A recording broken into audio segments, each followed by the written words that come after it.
as crianças na primeira infância têm muito mais facilidade para manterem hábitos de diversidade alimentar que trazem de quando eram bebês.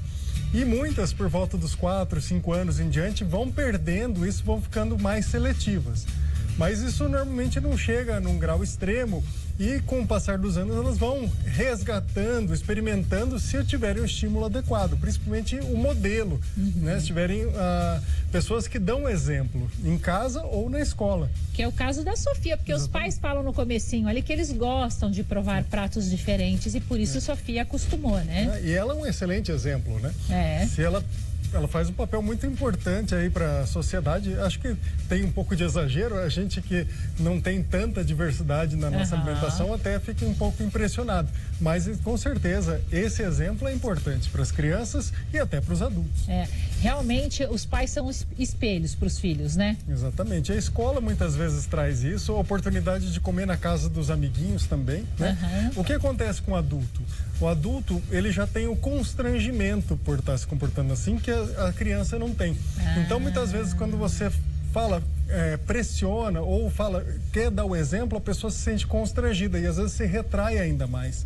Isso muitas vezes não ajuda.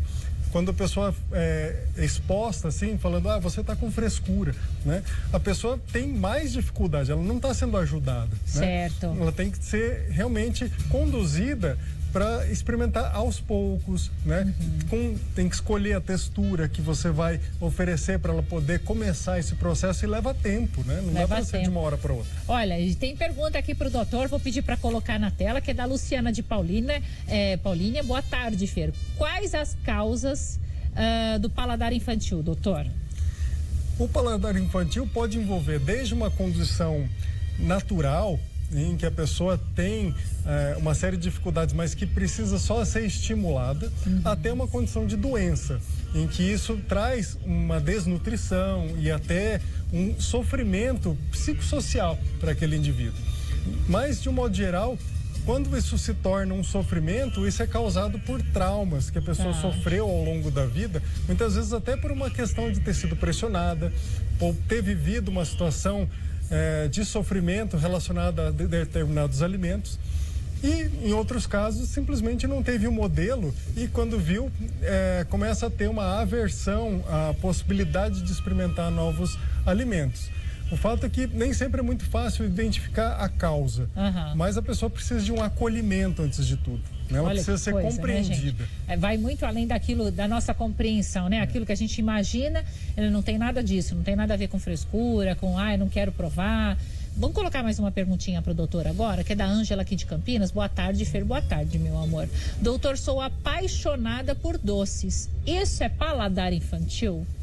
Olha, eu sou apaixonado por doces também e não considero que isso seja um paladar infantil. O importante é ter diversidade. Certo. O doce traz um encantamento, traz um prazer, uma sensação de recompensa para o cérebro. Então, é natural que a gente se apaixone pelos doces, né? Dá uma experiência muito interessante. Então, se a pessoa gosta de comer doces, mas tem a oportunidade de também comer uma diversidade de alimentos ricos em fibras, em proteínas, né?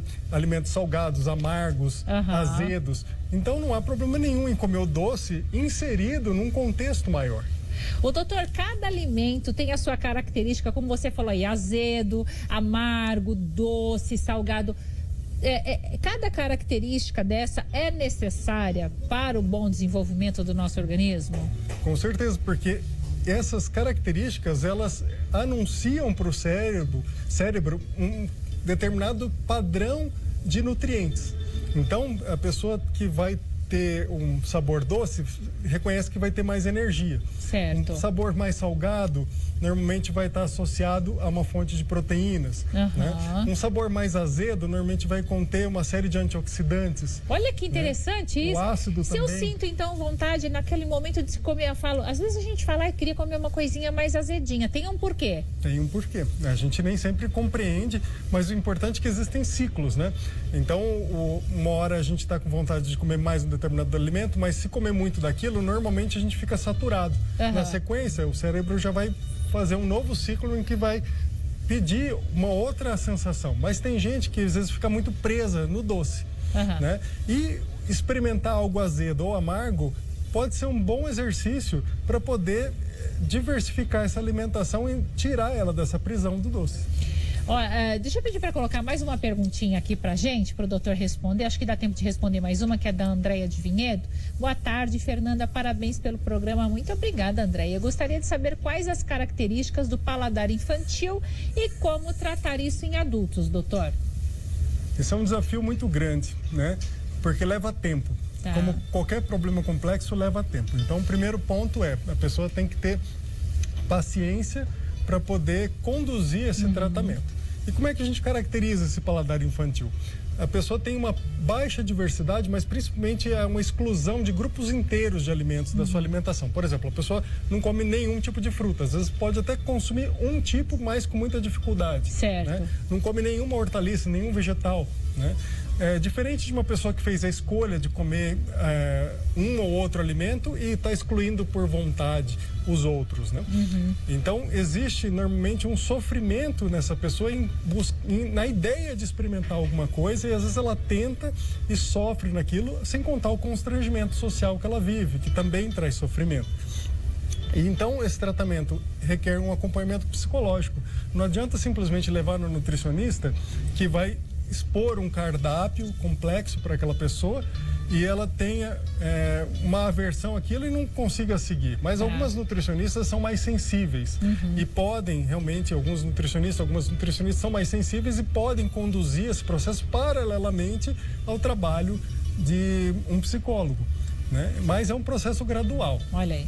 Gradual, precisa ser tratado, como o doutor está falando aqui. Cada alimento tem a sua característica aí no seu sabor, seja ele mais cítrico, mais amarguinho, mais doce, por uma necessidade do nosso organismo.